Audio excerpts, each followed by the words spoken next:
금리 인하를 2번 정도 단행할 가능성이 있다라고 판단합니다. 6월이 한 번이 될 거고, 그 다음에 6, 7월이 될 수도 있고요. 한 번 건너뛰고 9월이 될 수도 있을 겁니다. 미국에서는 기본적으로 올 한 해 2번 정도의 금리 인하 정책이 진행이 될 것 같고요. 시장이 요구하고 있는 상황에서 연준에서 여기에 반응한다라고 하면 시장 긍정적으로 흘러갈 수 있는 내용에서의 진행이 된다라는 측면으로 우리가 해석을 할 수 있고요.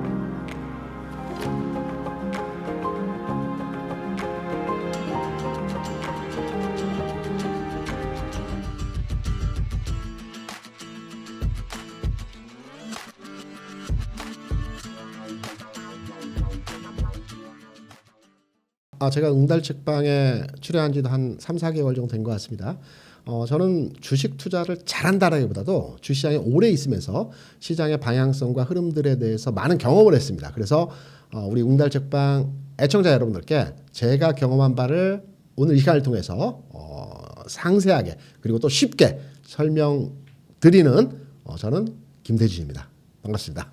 우리가 주식 투자하면 드러난 현상에 대한 기사만을 보고 시장을 평가하는 게 잘못된 주식 투자의 방법입니다. 우리가 최근 상황에서 시장을 돌이켜 보게 되면 얼마 전까지만 하더라도 금리 인하가 없다라는 시장의 분위기가 팽배했었거든요. 지난 주초만 해도 올해는 금리 인하가 없을 것 같다. 오히려 금리 인상이 있을 수도 있다라는 연준 위원들의 메시지들이 있었거든요.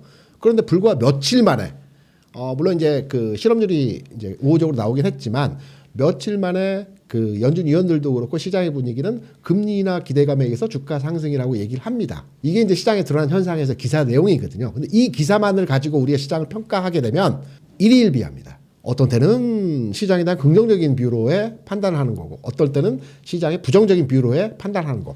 그렇기 때문에 시장을 판단하는 데 있어서 기본적으로 지금의 추세와 지금의 흐름이 어떻게 진행된지를 해석을 해야 되는 것입니다. 지난 그 FOMC 회의에서 중요한 메시지들이 몇 가지 있었습니다. 파월 의장이 두 가지 메시지를 전파를 했죠. 첫 번째는 금리 인상은 없다. 단언해서 얘기를 했어요. 두 번째는 고용시장에 대해서 얘기를 했는데요.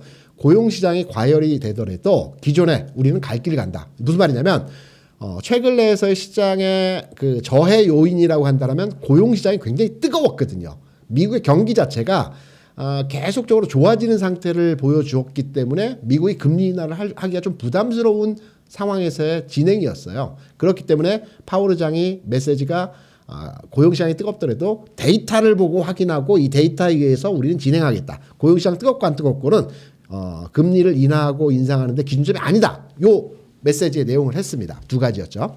일단 시장에서는 긍정적인 평가를 했어요. 금리 인상이 없다라는 내용으로 받아들이긴 했습니다. 그런데 우리가 지난 그 FOMC 회의 이후에 연휴 기간 동안에 미국 시장이 상승을 하는 기본적인 내용은 금리 인하에 대한 이슈로의 시장이 발현되고 있어요. 근데 시장에서는 이미 시그널을 줬어요. 지난 목요일에 줬습니다. 우리가 그 시장에 나오는 기사들을 자세하게 봐야 되겠지만 맹신할 필요가 없다라는 말씀들을 계속 드리는데 여러분 혹시 아주 작은 토막 기사 또는 기사에 많이 안 나왔지만 지난 목요일에 나왔던 기사 중에 연준에서 채권 바이백을 한다라는 메시지가 있었습니다. 이 내용은 굉장히 중요합니다. 제가 시장에 있으면서 기사와 또는 이게 그 논쟁, 쟁점화가 되지 않았던 내용인데요. 채권 바이백을 한다는 얘기는 무엇이냐면 연준에서 발행한 채권에 대해서 되사주는 형태로의 진행을 하겠다라는 거거든요. 바이백 한다는 겁니다. 이게 어떠한 시장에 영향을 주게 되냐면 이미 시장에서는 여기에 대해서 목요일장부터 반응을 했어요. 금요일장 금리 인하 분위기의 시장이 상승한 것이 기본적인 이유가 아니고 목요일 나왔던 채권 바이백이 시장에 아주 커다란 금리 인하에 대한 그 메시지라는 점을 우리가 확인해야 되는데 우리가 발행했던 채권을 되사주겠다라고 하는 것은 금리 인하와 똑같습니다. 연준에서 채권을 발행하죠. 그 채권을 사는 기관들은 기관 은행들이 있겠지만 각국의 재정 담당자 측면에서 각국에서 채권을 삽니다. 근데 우리가 그 채권을 되사주겠다는 겁니다. 연준에서. 그러면 시장에 유동성을 공급한다는 얘기거든요. 시장에 유동성을 공급한다는 것은 금리 인하를 한다는 얘기고 좀 어렵죠. 그럼 좀 더 쉽게 제가 설명을 드리면 우리가 이제 금리 인하를 할 때 실제적으로 기준금리를 인하하기 이전 단계에서 액션을 취하는 여러 가지 형태들의 정책들이 있어요. 우리나라도 그렇고요, 중국도 그렇고요, 일본도 그렇고요. 모든 국가들이 형태적 측면에서의 진행을 하는 제도 아니면 방법이 무엇이냐면 지준율 인하입니다.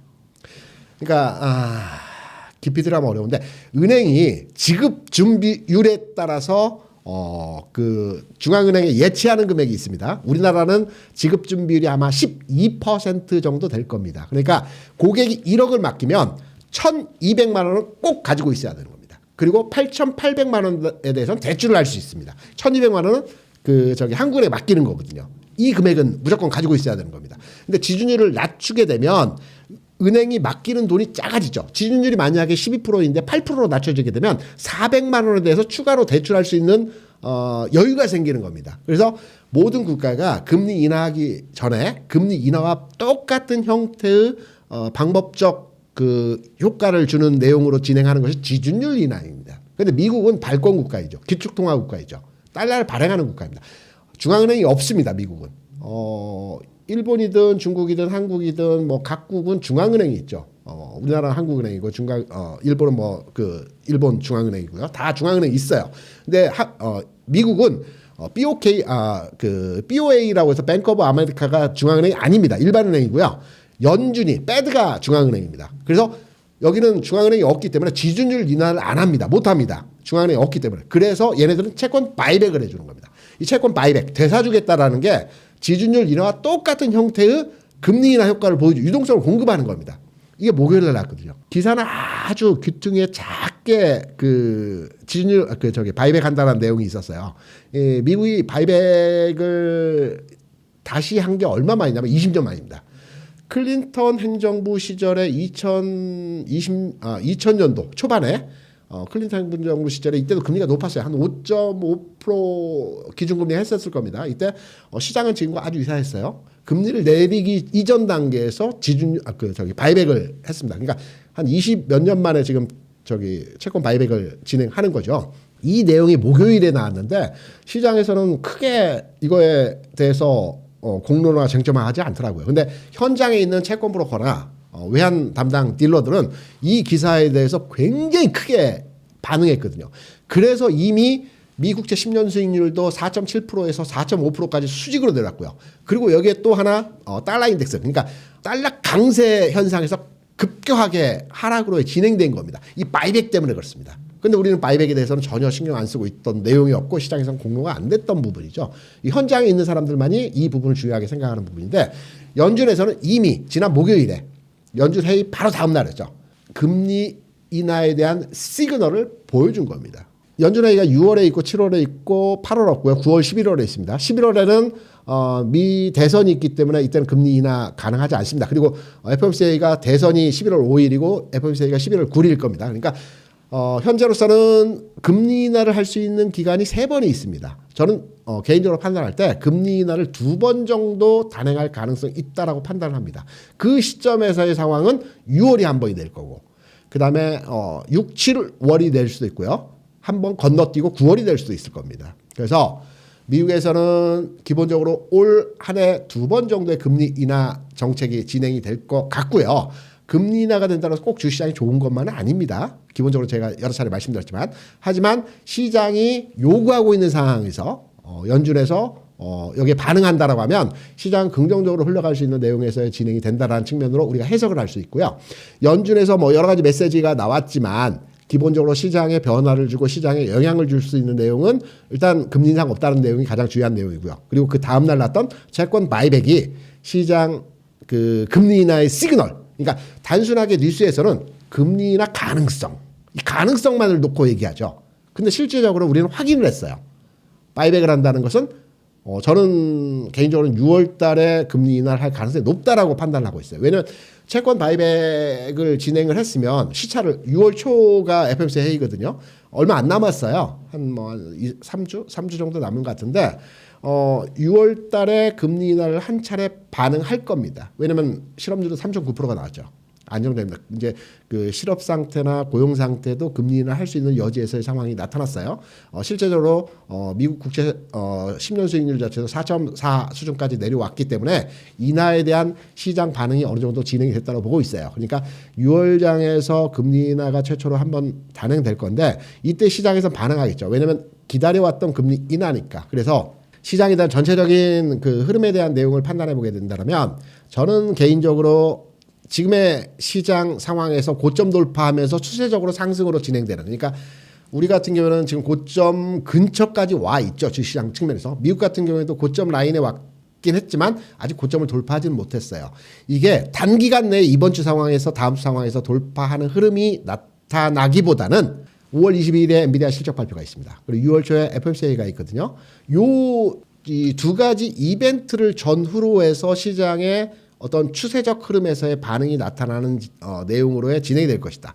그 중간 단계에서는 우리가 기대하는 것은 시장이 계속 뻗어나가면서 상승으로 진행이 되면 너무 좋겠죠. 저도 시장이 계속 올라가면 좋을 것 같습니다. 근데 시장이라고 하는 게 항상 오르내림의 반복 과정을 통해서 뭐 저점을 높여가는 우상향하는 이런 패턴들이 나오게 됩니다. 그런데 저는 개인적으로 판단할 때 시장이 지금 상황 하에서 바로 추가적인 상승이 연속적으로 나오면서 고점을 돌파하는 흐름이 나타난다. 이거는 전체적인 상황에서의 흐름에서 조금은 기다려야 된다는 측면으로 해석이 가능할 것 같고요.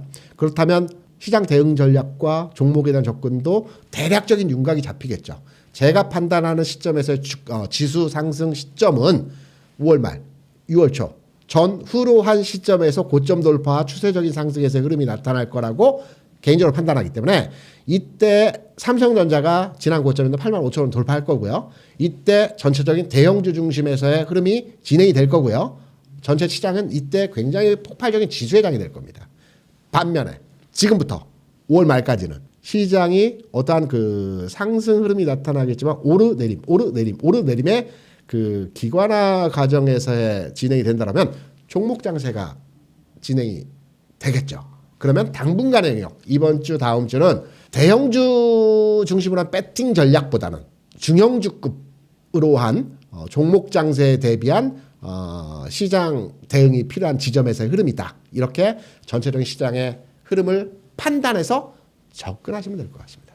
그 전에 첫 번째, 바이백이 있으면 바로 뒤따라온 게 금리 인하입니다. 통상 그렇습니다.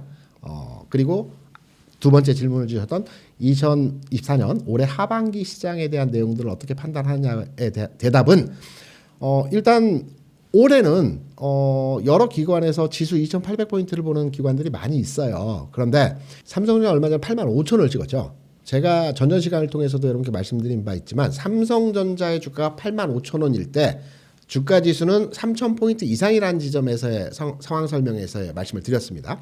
삼성전자는 우리 주식시장이 3,000포인트를 간다라는 것을 이미 이전 단계에서 만들어줬습니다. 시그널을 보여준 거죠. 지수가 3,000포인트를 넘어갈 거이기 때문에 거기에 대한 대비와 전략을 가져가자라는 것을 삼성전자가 이미 가격적인 부분에서 보여줬습니다. 그러면 올해 지수가 뭐 기관에서는 2,800포인트를 많이 예상을 하고 있는데 2,800포인트가 아니고 삼성전자의 주가 선도 지표 상황 하에서의 흐름을 판단해 보게 될 때 저는 개인적으로 3,000포인트 이상의 흐름이 나타날 가능성이 굉장히 크다라고 해석을 하고 있어요. 여기에 대한 배경 설명은 제가 엄청나게 많은 배경 설명에 대한 내용들을 줄 수 있는데 짧게 몇 가지만 설명을 드릴게요.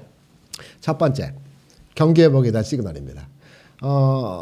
IMF하고 OECD 그리고 각 그 이코노미스트들에서 나온 그 데이터를 확인해 보게 되면 지난해 전 세계 경제 성장률이 2.8% 성장을 했습니다. 올해는 3.1에서 3.2% 성장을 한다라고 합니다.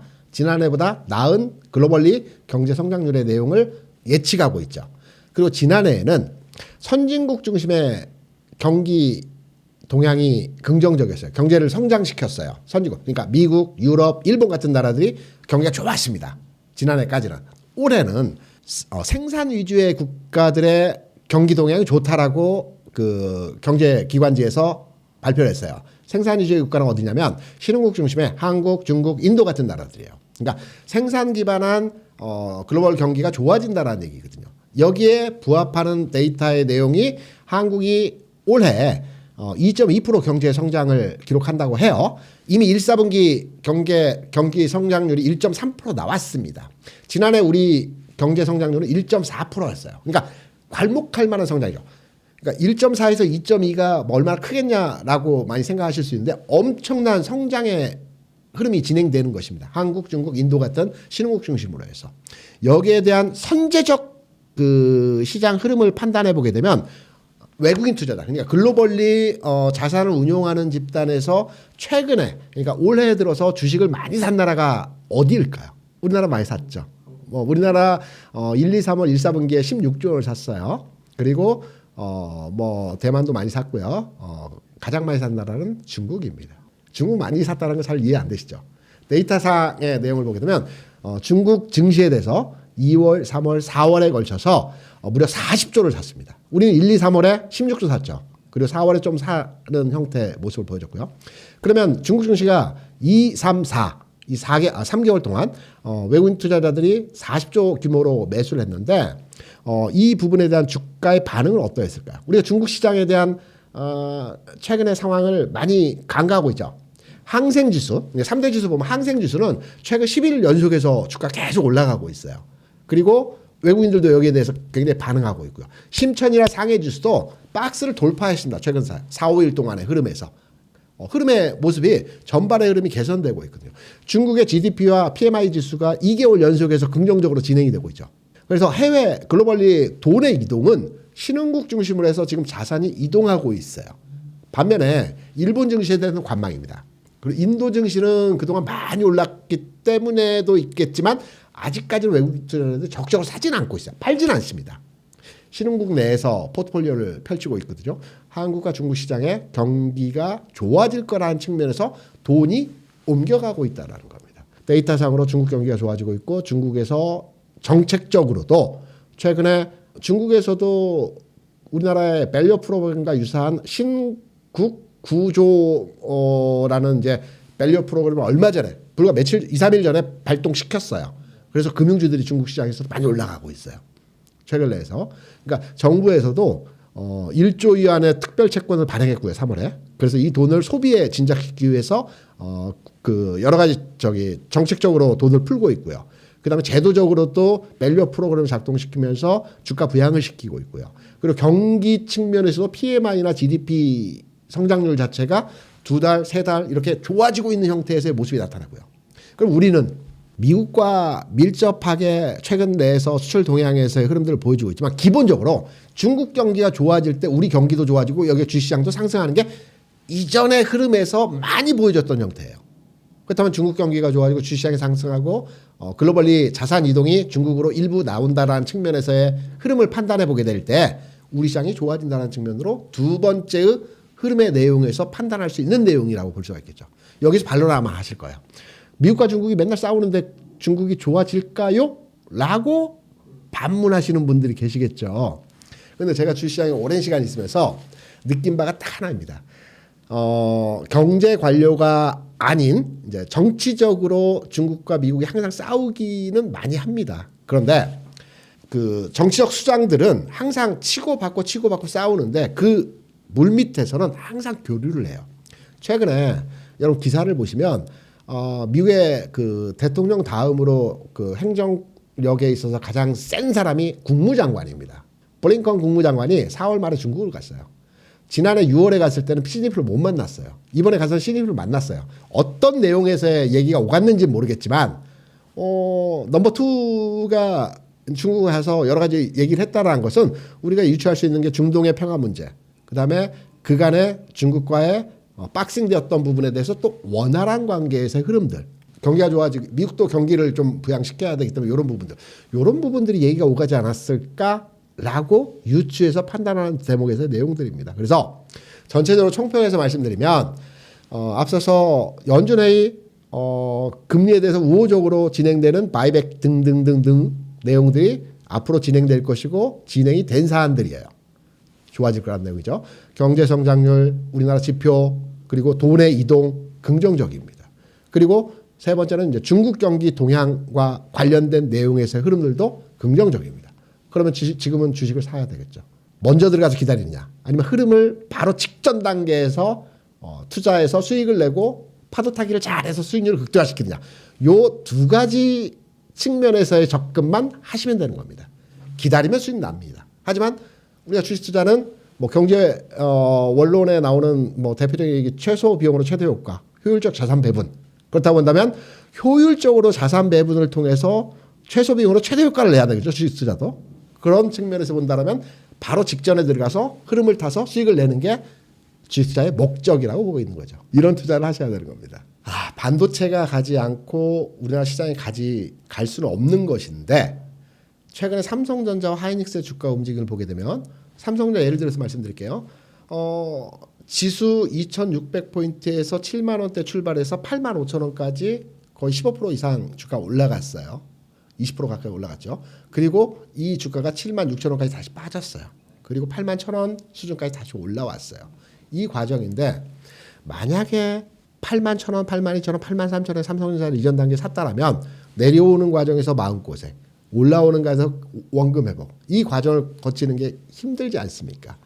삼성전자가 계속해서 올라가는 종목은 아닙니다. 계속해서 저점만 높여가면서 올라가겠죠.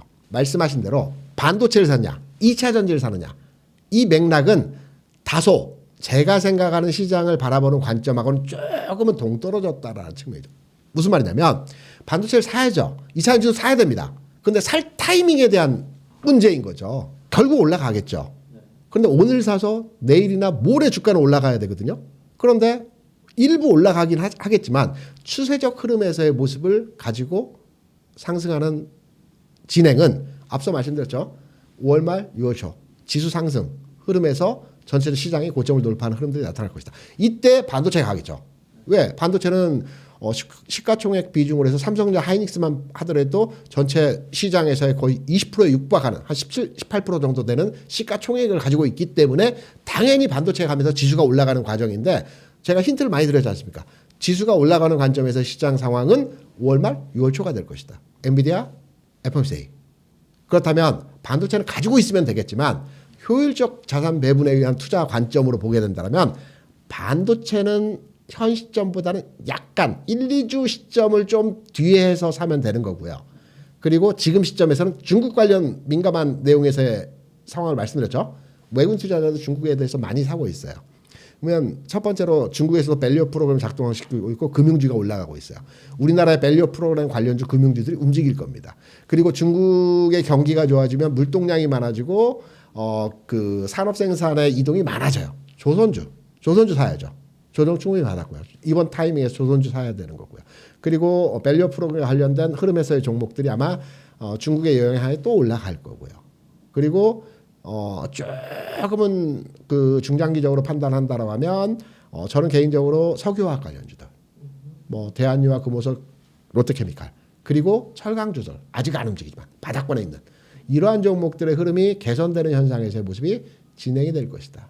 그래서 이러한 종목에 대해서 지금은 안 가고 있지만, 지금 바닥권에서 막 턴하려고 하는 메시지들을 보여주고 있지만, 이들 종목에 대해서 관심을 갖고 이들 종목이 한 차례 움직임이 진행된 이후에 반도체로 넘어가는 투자의 관점으로의 접근이 필요하다, 이렇게 생각하고 있습니다.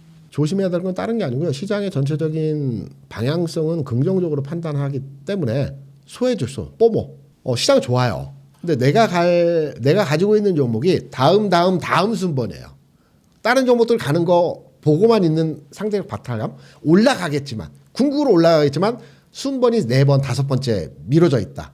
이러한 이제 상대적 박탈감이 조심해야 될 부분에 아주 큰 요인이 아닐까. 왜냐하면 이미 경험을 했죠. 2020년, 21년 주시장이 상승할 때 한 번은 반도체 갖고, 한 번은 LG전자가 상한가를 치면 전기전자 갖고, 한 번은 자동차 부품주들이 상한가 치고 현대차가 급등하는 과정에서 자동차 업종이 갖고, 그리고 한참 텀을 두고 네이버, 카카오가 갖고. 근데 이 과정에서 엇박자를 만들어내게 되면 시장이 올라갈 때 올라가긴 할 겁니다. 지수 연동해서 움직이니까. 하지만 다른 종목 4, 5% 올라갈 때 내 종목이 1% 내외 흐름들이 나타나게 되면 상대적 박탈감이 아주 심해지죠. 그래서 올 한 해 조심해야 된다라고 판단하는 것은 상대적 박탈감에 대한 포모 현상, 잘 흐름을 타야 된다, 요게 가장 주요하게 조심해야 될 부분이 아닌가 생각을 합니다.